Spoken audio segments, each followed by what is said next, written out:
Kevão na área, já tá no socorro aqui do Onix.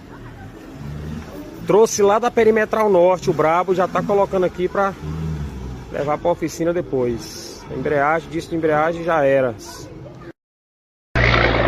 Jesus, como sempre.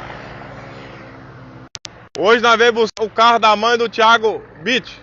É, rapaz, hoje ele vai me dar um dinheirinho, a família dele, abençoada.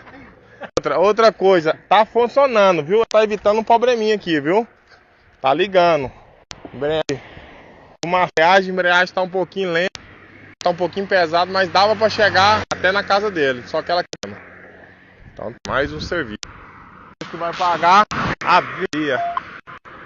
Se fosse plataforma, ia pagar 400 hoje, sábado. Comigo vai pagar 200. Então vamos pra cima. Fechar o capô e vambora. Esse número, viu?